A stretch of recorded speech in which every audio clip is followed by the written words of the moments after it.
Amados, como eu falava aqui no começo do culto, aqui no nosso ministério, Ministério Vida das Águas, nós estamos ministrando todos os sábados uma série.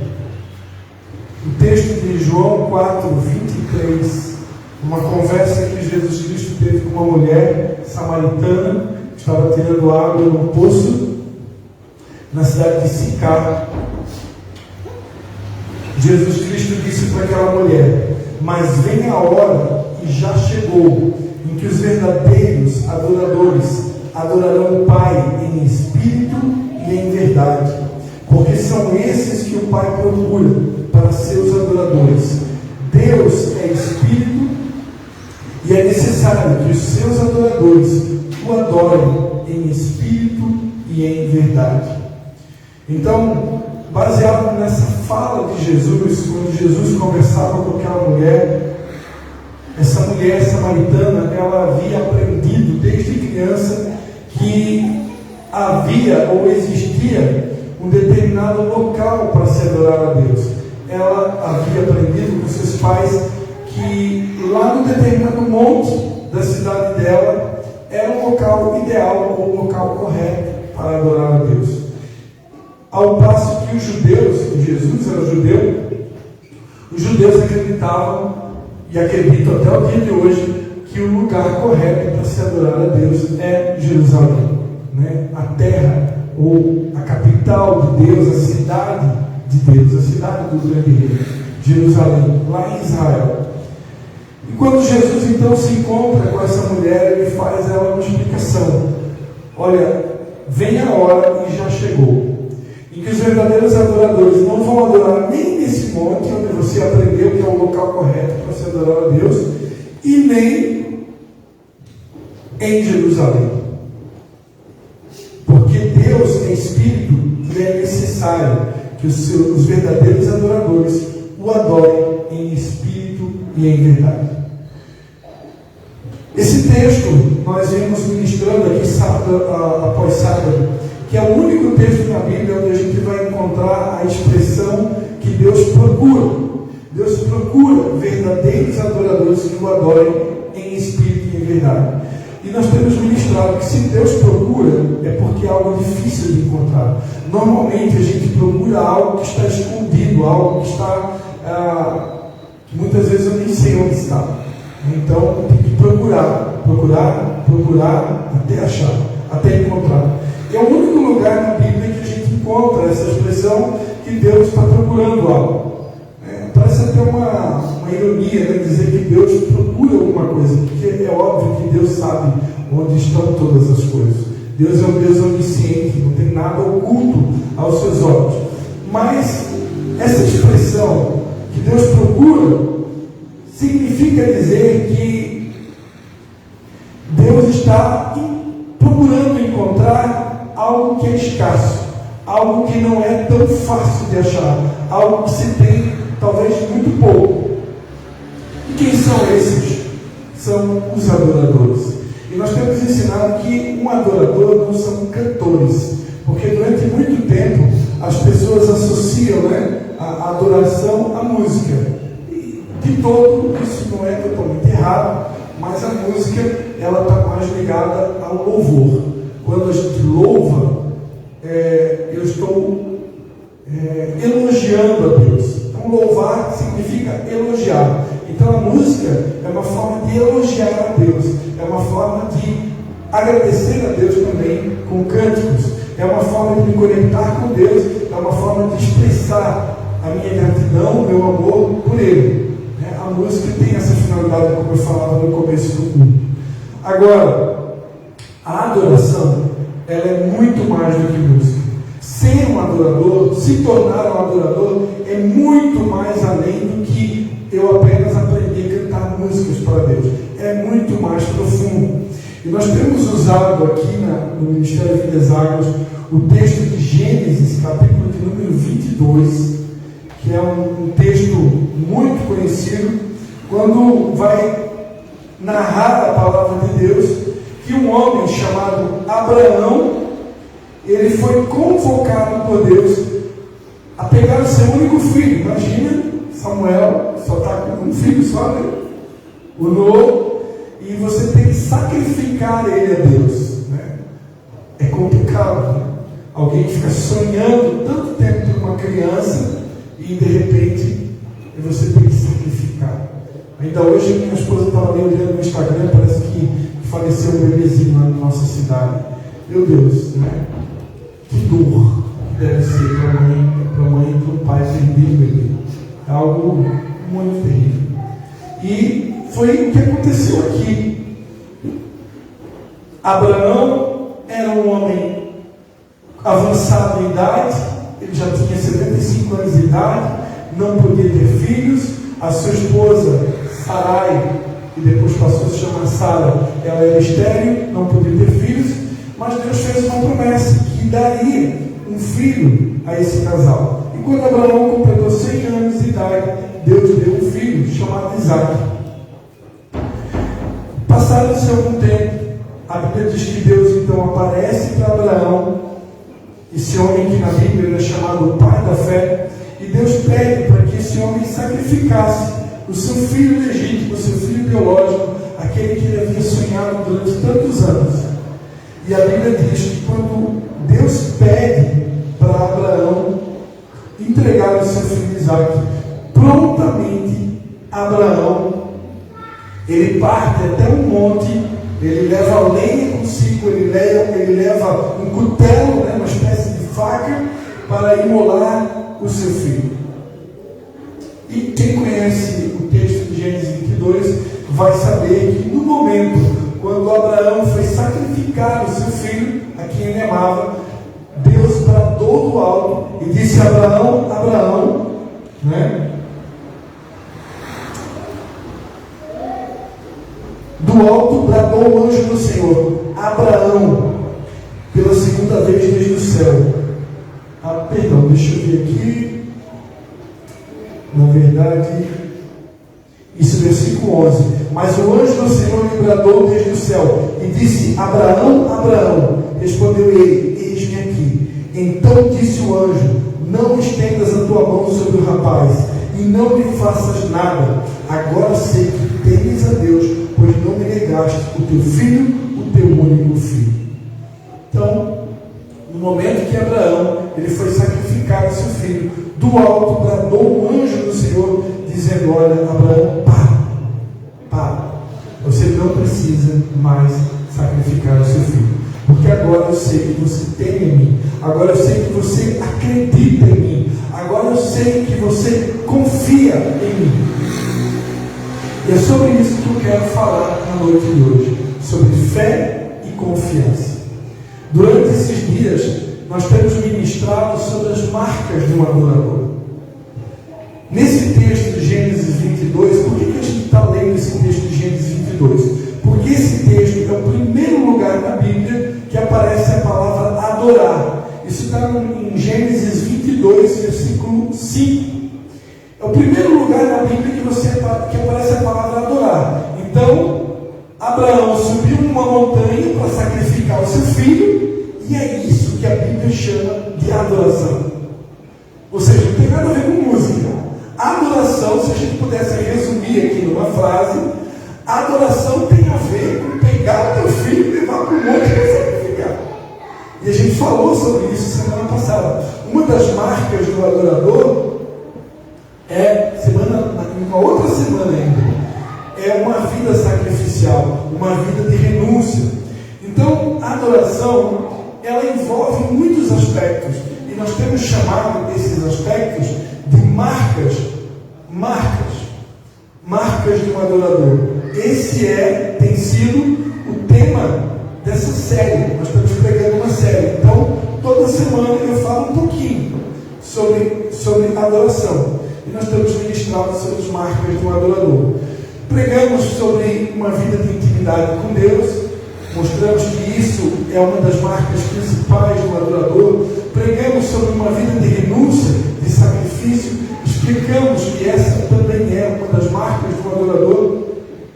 Na semana passada a gente falou sobre atitude, sobre ação, porque Abraão ele teve que ter uma atitude, ele precisou ir até o monte para obedecer a Deus.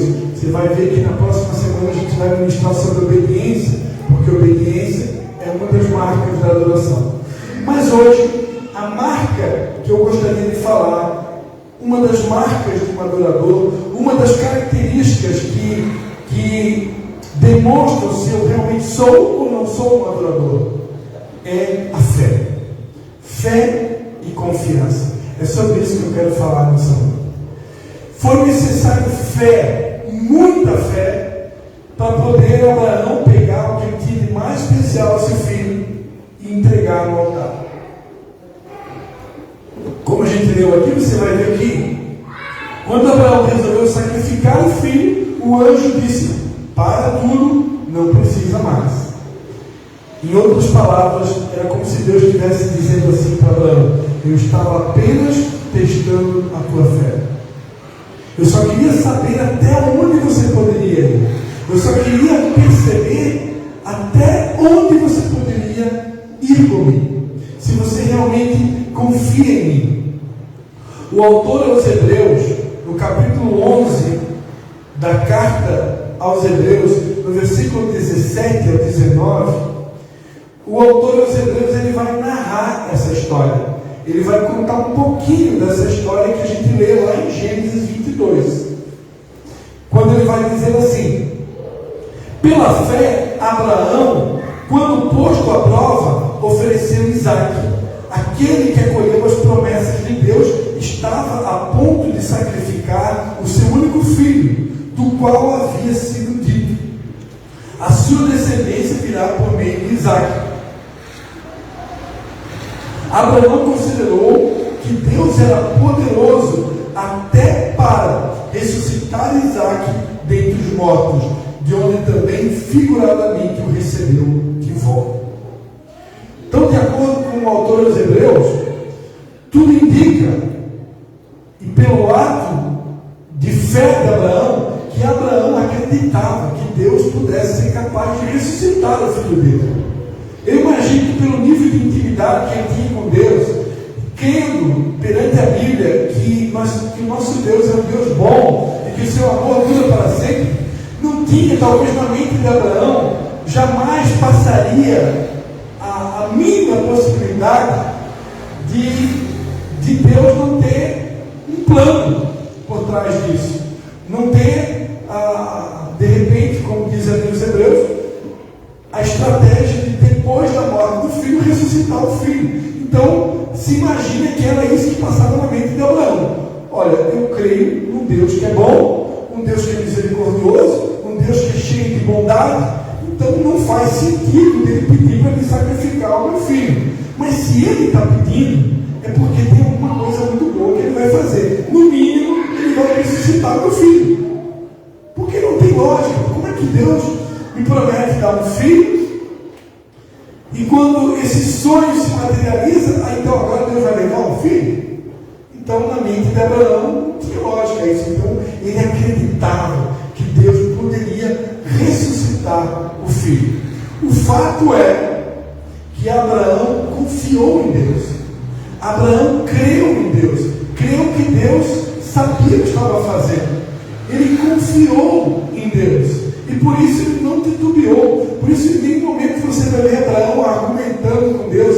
Em nenhum momento você vai ver Abraão questionando a Deus: Senhor, mas por quê? Você não prometeu para mim que na descendência do meu filho se cumpririam todas as promessas que um dia o Senhor prometeu para mim? Como que agora o Senhor está me pedindo o meu único filho? Legítimo. Porque esse mesmo Abraão havia tido um outro filho com uma escrava chamada Agar, da onde nasceu um outro filho chamado Ismael. Hoje, quando você vai ver lá em Israel aquelas guerras que acontecem lá naquela faixa de Gaza, né? Quem já ouviu falar na faixa de Gaza?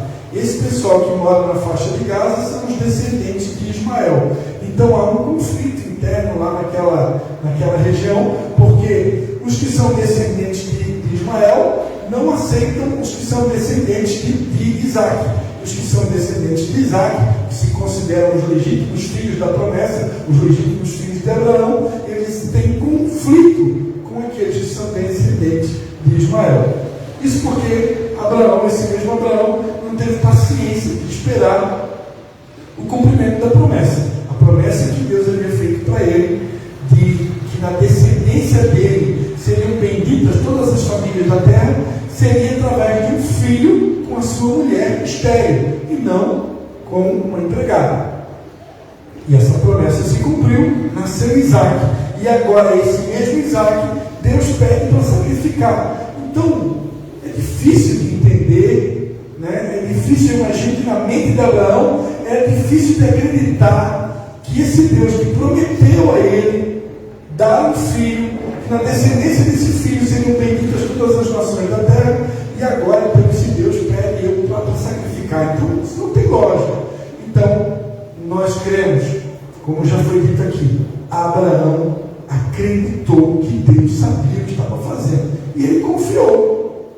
Ele confiou. Quando Deus pediu, ele prontamente disse, eis-me aqui. E ele partiu, ele pegou lenha, ele pegou o cutelo, e ele foi para o monte. E ele chegou ao ponto de estender a mão. Ele foi até os 45 do segundo tempo. E quando ele ia sacrificar, o anjo disse, para! Agora eu sei que você confia em mim. Agora eu sei que você teme a mim, porque não me negaste o teu filho, o teu único filho. Para nós que já servimos a Deus há mais tempo, nós sabemos também, é sempre bom lembrar, que essa passagem bíblica, ela é uma representação do que um dia o próprio Deus faria quando enviaria o seu próprio Filho Jesus aqui na terra. Então, de uma certa forma, Abraão representa Deus Pai, Isaac representa Jesus, e o Monte Moriá, onde Abraão ia sacrificar o seu filho, representava o Gólgota, o lugar onde Jesus morreria numa cruz pelos nossos pecados. Aqui no caso de Abraão, Deus não permitiu que o filho fosse sacrificado. Mas no caso de Jesus, Deus permitiu que o filho fosse sacrificado. Amém? Mas é uma ilustração do que aconteceria no futuro. A gente já vê aqui no passado. Aqui, há tanto tempo atrás. Para não perder muito foco. Então foi necessário fé. Foi necessário muita fé. Foi necessário confiança para poder fazer o que Abraão quase fez, sacrificar o seu único filho. A Bíblia diz em Hebreus 11:1 que a fé é a certeza de coisas que se esperam e a convicção de fatos de que não se vê. Isso é fé. Fé é a certeza daquilo que você espera e a convicção de fatos que não se vê. Eu não estou vendo nada, mas eu confio, eu creio. É a certeza de coisas que se esperam. Abraão, ele tinha certeza de que Deus tinha o melhor para o filho dele. Ele confiava que no mínimo Deus ia ressuscitar o filho dele. E por isso ele não argumentou com Deus. Por isso ele confiou em Deus. E ele foi para o sacrifício. Quantos estão conseguindo entender? Amém? Se vocês perceberem, eu estou repetindo muitas vezes, o próprio Espírito Santo está me fazendo repetir, para ficar claro que esse gesto de sacrificar o filho foi um gesto de fé, foi um gesto de confiança. Por isso, fé e confiança é uma das marcas principais de um adorador. Não tem como você se tornar um adorador se você não se tornar um homem e uma mulher de fé. Para ser considerado por Deus um adorador, eu e você vamos precisar se tornar pessoas de fé. A Bíblia fala que a fé, ela vem pelo ouvir e ouvir a palavra de Deus. Às vezes você pode perguntar assim, por que algumas pessoas têm mais fé e outras têm menos fé? Eu diria que algumas pessoas têm mais intimidade com Deus e outras têm menos intimidade com Deus. Mas, para via de regra, a Bíblia explica que a fé vem pelo ouvir e ouvir a palavra de Deus. Isso significa que quanto mais tempo eu invisto, eu dedico na leitura da Bíblia Sagrada, na meditação da palavra de Deus, em ouvir mensagens de homens e de mulheres de Deus, porque a fé vem pelo ouvir. Então você pode ler até em voz alta, mas sussurrar, para que você possa ouvir a sua própria voz quando você está lendo a Bíblia. E quando você ouve músicas, né? Hoje tem músicas que são a própria Bíblia cantada. Então quando você está ouvindo uma música que é a Bíblia cantada, ou ela é inspirada em passagens bíblicas, você também está ouvindo a palavra de Deus. E quando você ouve uma mensagem de um homem ou uma mulher de Deus que está pregando a palavra de Deus, você também está ouvindo a palavra de Deus. E quanto mais tempo você dedica para ouvir a palavra de Deus, mais fé você vai ter. Tem pessoas que investem muito tempo ouvindo a voz de Deus e a palavra de Deus. Normalmente essas pessoas elas têm um nível de fé mais elevado, acima da média. Porque a fé vem pelo ouvir. Amém? Então, por isso a gente aprendeu aqui que a marca número 1, a primeira delas, tem uma sequência, né? Mas a gente está seguindo uma ordem. A gente aprendeu aqui que a primeira marca de um adorador é uma vida de intimidade com Deus. Porque Abraão ele só pôde dizer eis-me aqui quando Deus chamou ele, porque ele ouviu, ele soube distinguir a voz de Deus. Ele não confundiu a voz de Deus com nenhuma outra voz. Se é uma pessoa que não tem intimidade com Deus, ela pode confundir. Ela pode, de repente, Deus fala e a pessoa demora para responder, porque ela não discerniu. Será que é a voz de Deus mesmo? Ou será que é uma outra voz? Na dúvida, eu não faço. Abraão, quando ouviu, ele já discerniu que era a voz de Deus e prontamente ele disse, eis-me aqui. E essa capacidade de ouvir a voz de Deus e dar uma resposta rápida significa que ele tinha intimidade. E por isso, a primeira marca que a gente ensinou aqui foi a intimidade. Mas hoje, nós estamos falando sobre a quinta marca, que é fé e confiança. A fé vem pelo ouvir e ouvir a palavra de Deus. Fé e confiança caminham juntos. O texto de Provérbios, capítulo 3, versículo 5. Em Provérbios, capítulo 3, versículo 5, a palavra de Deus vai dizer: confie no Senhor de todo o teu coração, ou de todo o seu coração, e não se apoie no seu próprio entendimento. Vou repetir: confie no Senhor de todo o seu coração e não se apoie no seu próprio entendimento. Quando eu confio de verdade em Deus, quando eu realmente acredito em Deus e confio nele, eu não preciso, ou eu não devo me apoiar no meu entendimento. Ou seja, eu não devo depender da lógica. Porque aquilo que é espiritual não tem lógica muitas vezes. Aquilo que é espiritual muitas vezes não tem uma explicação. A Bíblia diz, por exemplo, que os caminhos de Deus não são os nossos caminhos, nem os seus pensamentos os nossos pensamentos. Deus ele nos dirige muitas vezes por caminhos totalmente diferentes dos nossos. Os pensamentos dele são muito mais além do que os nossos. Deus ele vê o futuro. Então, Deus normalmente ele não faz as coisas do jeito que a gente acha que tem que ser feito. Deus não nos dirige por um caminho normalmente como a gente acredita que deveria ser. Porque Deus ele sabe muito mais do que nós. Ele é o Criador do universo. Ele fez os céus e a terra e ele conhece o futuro. Nós não. Por isso que a Bíblia chama a gente de ovelha. Né? Uma das tecnologias que Deus usou para comparar o ser humano, ele nos compara com ovelha. Por quê? Porque a ovelha é um animalzinho que ele é um pouco míope, ele não consegue enxergar muito além. Por isso ele precisa de um pastor. O pastor que vai à frente guiando a ovelhinha. Então, quando Deus, Jesus, resolveu se autodenominar o bom pastor e disse que nós, ovelhas, seríamos consideradas as suas ovelhas, as minhas ovelhas ouvem a minha voz, ele falou. Em outras palavras, Jesus estava querendo dizer o seguinte: olha, vocês não enxergam tão bem, vocês não enxergam muito longe, então vocês vão precisar de um pastor para conduzir vocês, para apontar o caminho. E esse bom pastor é o próprio Jesus. Amém?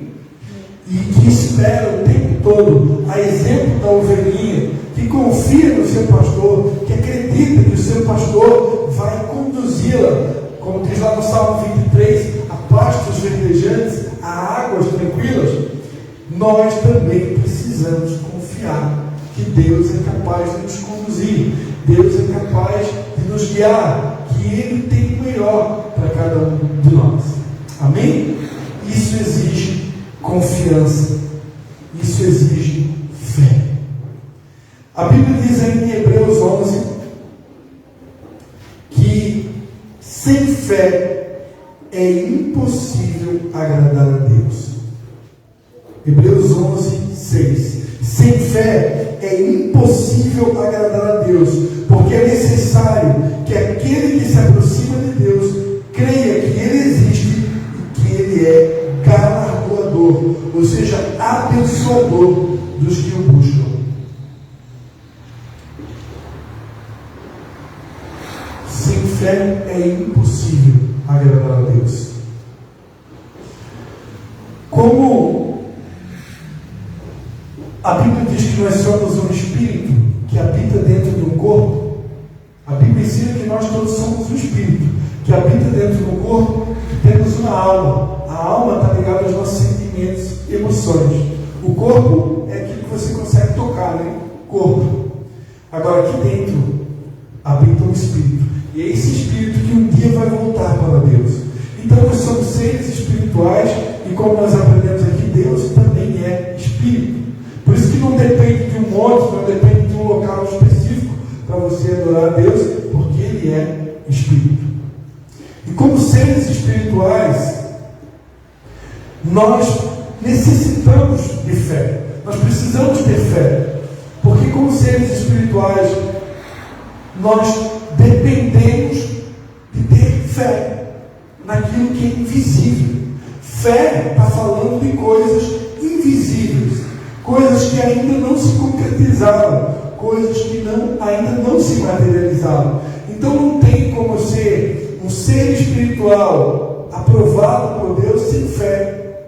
É meio que contra, é meio que redundante. Então eu necessito de fé. E a Bíblia diz também que além da fé é necessário que as pessoas que se aproximem de Deus devam crer que Ele é um Deus abençoador. Além da fé, eu preciso crer que o Deus que eu sirvo é um Deus bom, é um Deus que é abençoador daqueles que o buscam. Ele não é um Deus mau. Então, sempre que eu me dirijo a Deus, sempre que me aproximo a Deus, eu preciso crer que Ele existe e crer que Ele é um Deus bom, capaz de abençoar aqueles que o buscam. Muitos de nós até acreditam em Deus, mas por causa de infelicidade, de momentos ruins que a vida apresentou, momentos de dor, momentos de sofrimento, de angústia e tal, que a vida muitas vezes acaba apresentando, muitos começam agora a ter uma ótica de Deus como um Deus que é mau, de um Deus que é ruim, quando na verdade muitas das coisas que nós experimentamos na vida, que nós interpretamos como coisas ruins, muitas delas são muitas vezes até uma colheita de coisas ruins que nós fizemos lá no passado, escolhas ruins que nós fizemos no passado. Isso Deus não tem culpa de nada disso. Nós é que somos responsáveis pelo futuro que a gente quer, né? Assim como o dinheiro é uma semente, as nossas atitudes também são sementes, os nossos gestos são sementes. Então, se eu planto coisas ruins, eu vou colher coisas ruins. Se eu tive lá no passado uma vida dissoluta, onde eu aprontei todas, né? Eu fiz muita coisa ruim, um dia a conta chega. Um dia a conta chega. E isso não é culpa de Deus. É culpa das minhas próprias escolhas. Então, se eu quero ter um futuro bom, eu preciso aprender e começar a plantar coisas boas. Ok? Deus não deixa de ser bom porque eu fiz escolhas ruins. Deus é bom. E a Bíblia diz que aqueles que se aproximam de Deus precisam crer, precisam confiar que Ele não somente é bom, mas Ele é um Deus abençoador daqueles que o buscam. Deus, o tempo todo, está querendo nos abençoar. Mas para isso eu preciso crer. Eu preciso confiar que Ele é bom. Como diz a Bíblia, Deus é bom e seu amor dura para sempre. O seu amor, a sua fidelidade é de geração em geração. Eu quero crer que se Samuel e a Milena tomaram a decisão de estar consagrando o Noah, de estar apresentando o filho deles a Deus, é porque eles creem que eles não estão apresentando um Deus que é mau. Eles não estão apresentando um Deus que é ruim. Um Deus que seria capaz de tirar a vida de Isaac. Não. Eles creem que o Deus que eles acabaram de consagrar o seu filho é um Deus bom. E por isso não tem nenhum tipo de medo de fazer isso. E essa mesma fé, essa mesma confiança de que esse Deus do Samuel, da Milena, ele é bom, que é o meu Deus, é o Deus da minha esposa, que é o Deus de todos aqui, eu quero crer. Essa mesma fé, essa mesma confiança Deus espera que todos nós possamos ter. De crer que existe um Deus que é bom, que Ele é um Deus abençoador daqueles que o buscam. E que se nós queremos realmente ter uma vida boa, uma vida com abundância, como Jesus Cristo prometeu, nós precisamos nos aproximar cada vez mais desse Deus. Amém? Eu não sei como você chegou aqui nessa noite, eu não sei quão perto ou quão longe você está de Deus. Mas Deus nessa noite nos convida, né? Deus nos convida a fechar os nossos olhos. Eu quero convidar você a fechar os seus olhos nesse momento. Minha esposa pudesse tocar ali no louvor.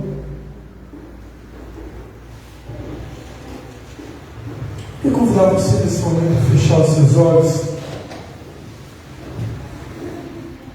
Eu queria que você fosse sincero com você mesmo, perguntasse para você mesmo: como anda a sua fé? Como está a sua confiança em Deus? Você tem fé em Deus dentro de você? Você acredita que Jesus é o Filho de Deus? Você crê que realmente existe um Deus que é bom? E que Ele não tem culpa de todas as atrocidades e maldades que se vê no mundo hoje? Deus não tem culpa de nada disso. Deus não tem culpa quando alguém resolve assassinar alguém, quando alguém resolve fazer um mal para outra pessoa, quando até mesmo alguém resolve tirar a vida de uma outra pessoa. Deus não tem culpa dessas coisas, porque Ele deu o livre-arbítrio ao ser humano. Ele deu ao ser humano a capacidade de fazer escolhas. E se o mundo está como está, pode ter certeza, Deus não é responsável por isso. O próprio ser humano é responsável pelas suas escolhas. Nós seguimos confiantes, crendo que existe um Deus que é bom. E Ele é tão bom que foi capaz de entregar o seu único Filho, Jesus Cristo, para morrer em meu lugar, para morrer em seu lugar. Você que está aqui nessa noite, eu não sei quão perto ou quão longe você está desse Deus, mas nessa noite Ele nos chama, Ele nos convida a nos reconciliar com Ele. Ele nos convida a nos aproximar dEle, crendo que Ele é bom, que Ele é um Deus galardoador daqueles que o buscam. Eu não sei como está a tua fé, eu não sei como está o teu nível de confiança. Quem sabe as circunstâncias da vida têm roubado a tua fé. Quem sabe as circunstâncias da vida têm roubado a tua confiança. E muitas vezes, muitos de nós enfrentamos tantas guerras, enfrentamos tantas batalhas, enfrentamos tanta dor, enfrentamos muitas vezes o luto mesmo. E chega um momento na nossa vida que nós já não acreditamos mais em Deus. O Deus que fala para nós que é bom, parece que não é bom, parece que é um Deus mau, parece que é um Deus ruim, que permite tantas coisas ruins acontecer na minha vida ou na vida do meu semelhante. Eu começo então a duvidar. Eu começo a duvidar bom. Se você chegou aqui nessa noite, nessa circunstância, você já não acredita mais no Deus que é bom. Você já não acredita mais que existe um Deus que é abençoador daqueles que o buscam. Eu quero orar por você nessa noite. Eu creio que Deus é capaz de restaurar a fé. Ele é capaz de restaurar a confiança. Ele é capaz de restaurar todas as coisas, porque Ele é o Deus da restauração. Se você chegou nesse lugar assim, tenha aprendido que uma das marcas de um adorador é ter uma vida de fé e confiança em Deus. Mas quem sabe a tua confiança foi abalada, a tua fé foi abalada. Essa noite eu quero orar para que Deus restaure a tua fé, para que Deus restaure a tua confiança, para que você volte a crer, volte a crer, volte a crer. Existe um Deus que é bom, existe um Deus que é misericordioso, existe um Deus que se preocupa com você. Ele conhece a tua vida, Ele conhece a tua história, Ele sabe tudo que você já passou, Ele conhece as tuas lágrimas, Ele sabe os teus sofrimentos, os teus dias de angústia. Quando você se sente cansado, quando você se sente desanimado, quando você se encontra triste, quando até mesmo muitas vezes você pensa em desistir. E o que dizer daqueles que já pensaram em algum momento em até tirar a sua própria vida?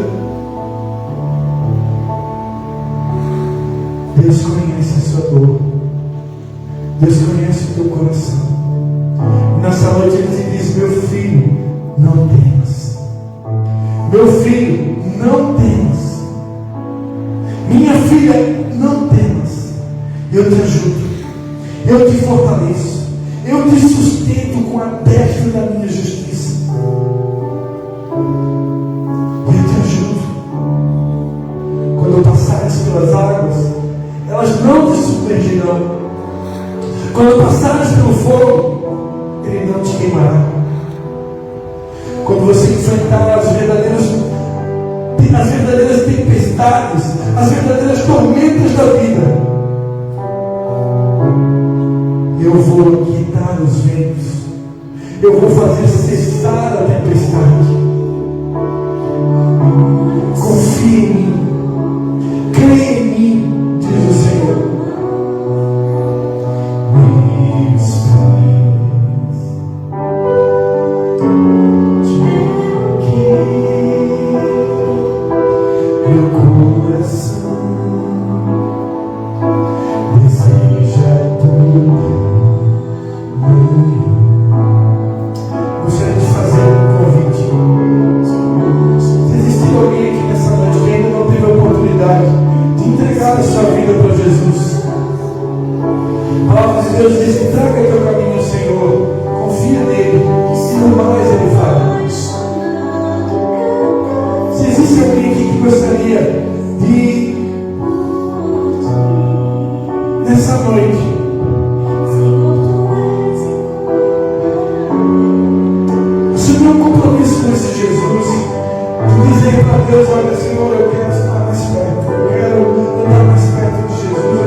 um adorador, que uma das marcas de um adorador é uma vida de fé e confiança, que nós possamos nos tornar esses homens e mulheres de fé. Eu oro por cada um aqui, Pai, para que o Senhor faça de cada um homem e uma mulher de fé. Em nome de Jesus, é a minha oração. Vamos ficar de pé, vamos encerrar esse culto. Vez mais por ti, Senhor, tu és incomparável, teu nome é maravilhoso.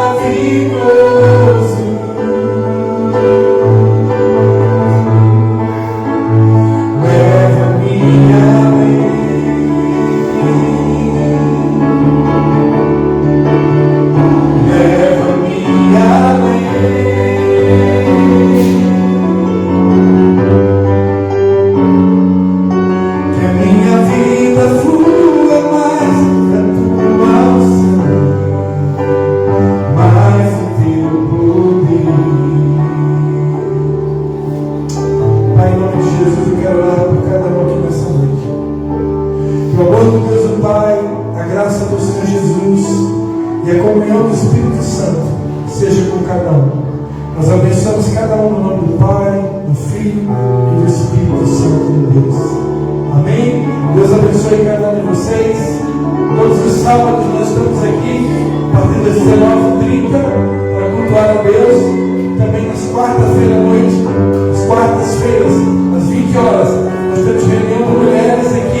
Deus abençoe cada um de vocês.